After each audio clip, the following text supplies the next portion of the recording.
Oni was developed by Bungie's satellite studio Bungie West. The title would end up being their one and only game. After being delayed quite a bit, Oni released in 2001 on the PC, Mac, and PS2. While most people think Halo when they think of Bungie, Oni's development had started many years prior, back in 1997.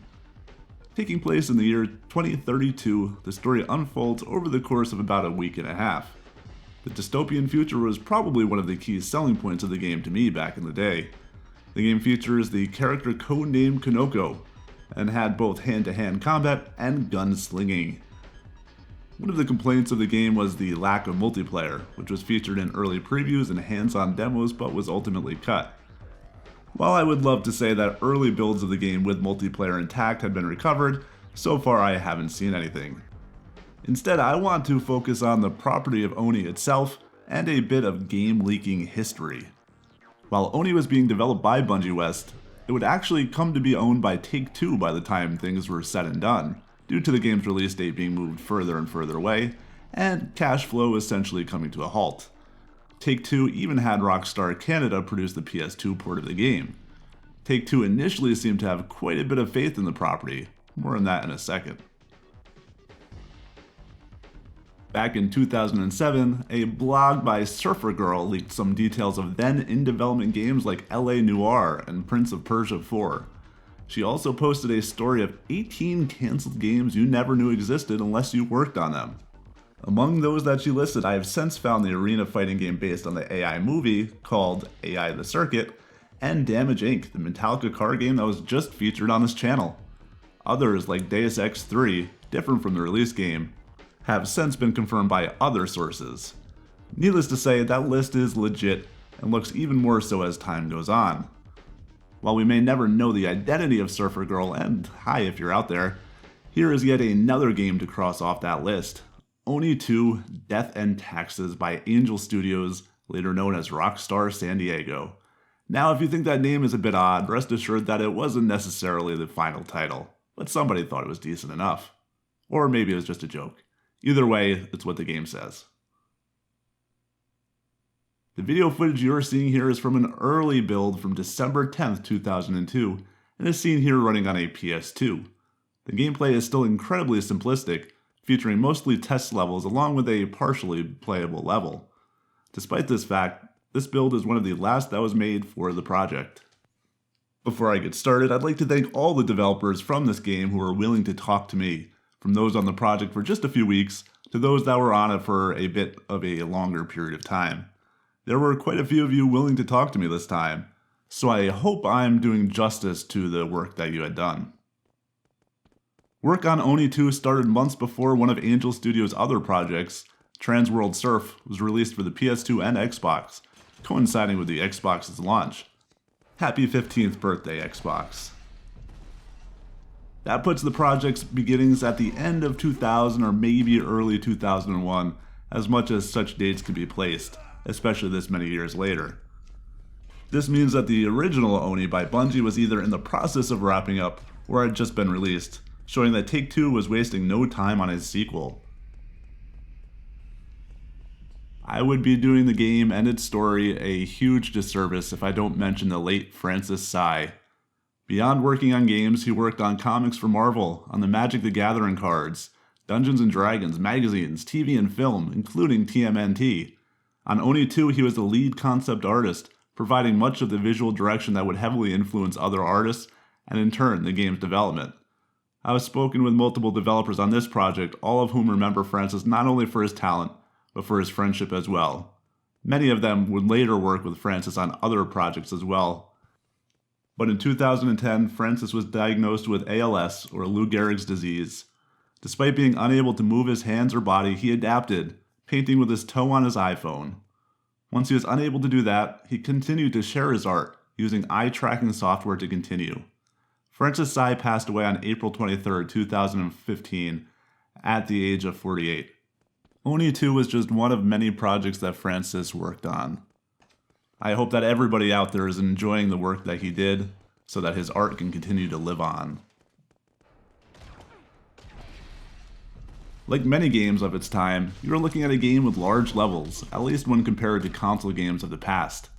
This included huge cities and as many bad guys as the consoles could push. A huge focus was placed on seamless hand-to-hand to shooting combat. The initial design had called for completely free-flowing combat where the player would essentially be able to control individual limbs, attacking and shooting on a per-limb basis. But development hadn't been going smoothly. By early 2002, nearly a year into the game's development, the team only had a few small tech demos to show for their efforts. An attempt was made to put the project back on track and get things moving, but as of April 2002, one developer I spoke with had estimated that there were at least 18 months of development left to go. This was not something that Take-Two had wanted to hear. Much effort had been put into those tech demos and the scripting language that would make everything work, but there really wasn't a game. While the Oni scripting tool was in-depth with a huge amount of documentation, it would prove to be overwhelming, with the game design itself being more limited when compared to it, at least the design that was put onto paper for others to see. The lack of direction is one of the contributing factors that would result in the game's cancellation. While many games do succeed with that sort of development as you go approach, it was clear that Oni 2 would not be one of those games. Now, that isn't to say that there was zero plan, but I haven't been able to get a hold of anyone who actually knows what that plan was. I do know that the designers for the game are out there, and if you see this video, I would love to talk to you to fill in those gaps. Towards autumn of 2002, the team worked on the demo that you have been seeing, specifically the more complex Incinerator demo. Not only would this give an idea of what the game would be like, but it also served to see if the mechanics would even work as a game or if it was even possible for the team to create the type of game that they wanted to create. The studio already had issues internally, proving that there were too many hands in the game development basket, which would only contribute to the game's shaky development cycle. Mind you, this isn't the most unusual thing in game development, and hundreds of games are still released every year, but Angel Studios itself would be changing, as the studio was in the process of being acquired and changed to Rockstar San Diego. As is the case with many games, when studios go through such drastic changes, something had to give. Sequels being extremely popular at the time, and I say that as if things have changed, the team had thought that Oni 2 would survive the transition, especially since some developers had heard that Rockstar liked the Oni 2 demo and may have contributed to the studio being picked up in the first place. Along with the studio's work on Midnight Club, of course.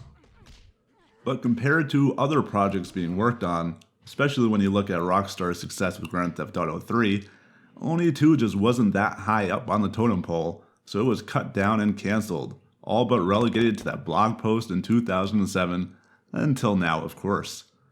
Some people shifted to work on Red Dead Revolver, which had its own issues, while others would be moved to a different project entirely, which should be very interesting, so do stick around to the end of this video to hear just a little bit on that project.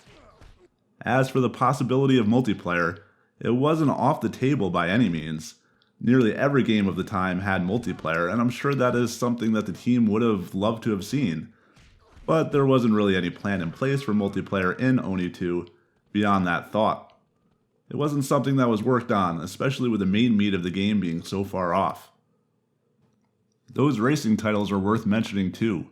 Oni 2 was being built off their previous tech used to make the racing titles, not being quite as fully featured as the Angel game engine, which would later be upgraded to Rage, the engine that has since been used to make most of Rockstar's titles.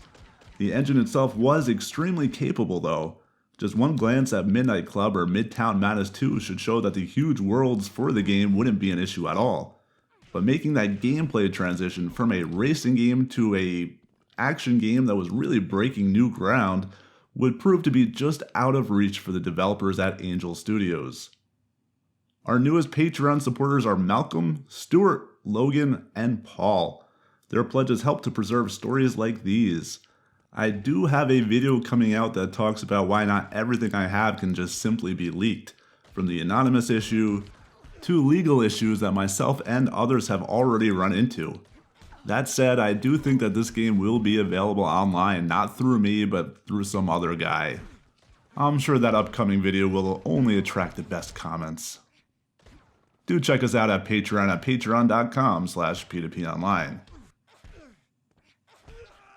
But the story of Oni 2 does not end quite when the studio was acquired. The team responsible for Grand Theft Auto 3 used the renderware-based GTA 3 engine to create a prototype for a secret agent game. The team had hoped that the former Angel Studios could pick up and run with the concept, hoping that the team at Angel Studios would draw from 1967's In Like Flint or Timothy Dalton's James Bond, while building off some of the technology that had already been started for Oni 2. From the handful of developers I talked with, this didn't get very far at all, with a lot of focus being placed on Red Dead Revolver instead. But if a secret agent game sounds familiar, well, it should. Rockstar North had long been working on Agent for the PS3. Very little has ever been seen of the PS3 version of Agent, and it is unlikely that the Rockstar North version of Agent was a direct continuation of the work done at Angel Studios in 2003, but it does show that somebody at Rockstar has been kicking around the idea for a secret agent game for quite some time.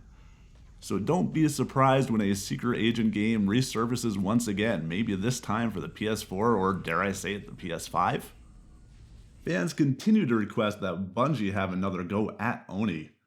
With their hands being full with Destiny and the rights seemingly belonging to Take-Two still, I don't know that we will ever see another Oni from them in quite some time.